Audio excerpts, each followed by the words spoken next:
ஸ்ரீ குருபியோ நமக. பெரியவாச்சரணம். ஹரஹர சங்கர, ஜெய ஜெய சங்கர.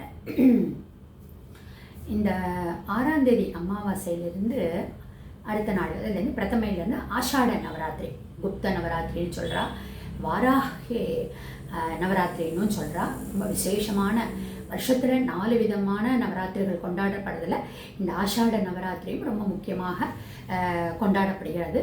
அதுலேயே வாராகி நவராத்திரி அப்படின்னு சொல்லிட்டுன்னு வாராகியோட வர்ஷிப் ரொம்ப விசேஷமாக கருதப்படுறது. இன்றைக்கி இந்த ஒரு 4-5 நாளுமே சௌந்தரியலகரினுடைய ஒரு ஸ்லோகத்தினுடைய ஒரு ஃபுல் எக்ஸ்பிளனேஷன் தான் பார்க்க போகிறோம்.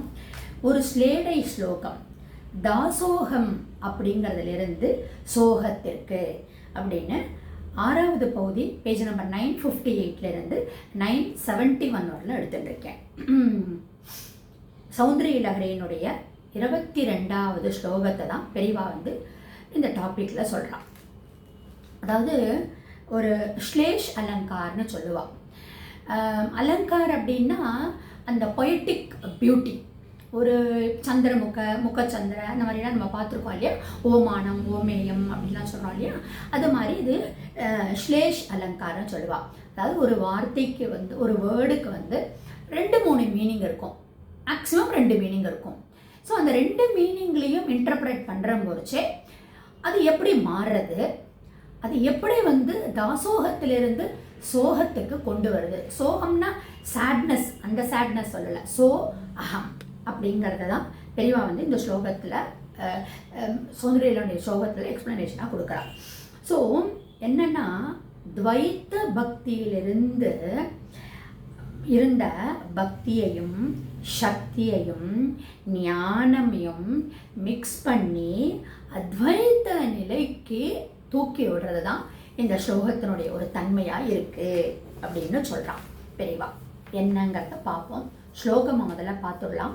சௌந்தரியலகரியினுடைய 22வது ஸ்லோகம்.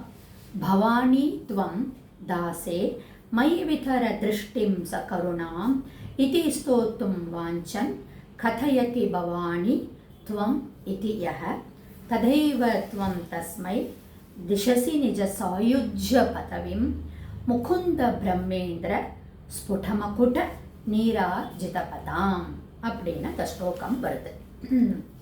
என்ன? பவானி அப்படின்னா அம்மா பவானியே. அதாவது சிவனுடைய நாமங்கள் பவன், சர்வன், ஈசானன், பசுபதி, ருத்ரன், உக்ரன், பீமன், மகான் அப்படின்னு சொல்லணும். முக்கியமாக இருக்கக்கூடிய சிவநாமங்கள். அதில் அந்த பவன் அப்படிங்கிறதுனுடைய சிவனுடைய மனைவியாக இருக்கக்கூடிய பவானி. ஆச்சா, துவம் அந்த வேர்டு பை வேர்டு மீனிங் கொடுத்துருக்கா பெரியவா.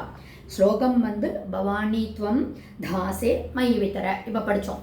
அதில் இப்போ ஒவ்வொரு வேர்டுக்கும் இப்போ மீனிங். பவானிங்கிறது பவனுடைய மனைவியான பவானி. துவம் அப்படின்னா நீ. தாசோ மயி அப்படின்னா தாசனான என்னிடத்தில். ச கருணாம் கருணையோடு கூடிய. திருஷ்டிம் விதர உன்னுடைய பார்வை.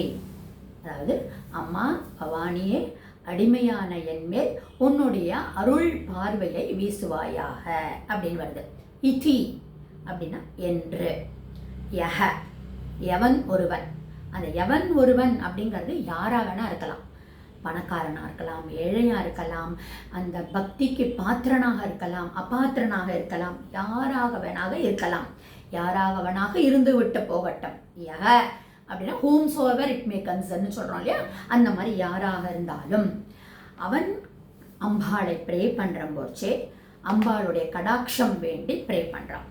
ஸ்தோத்தும் வாஞ்சன், என்னுடைய விஷஸ் எல்லாம் ஃபுல்ஃபில் பண்ணம்மா அப்படின்னு சொல்கிறான்.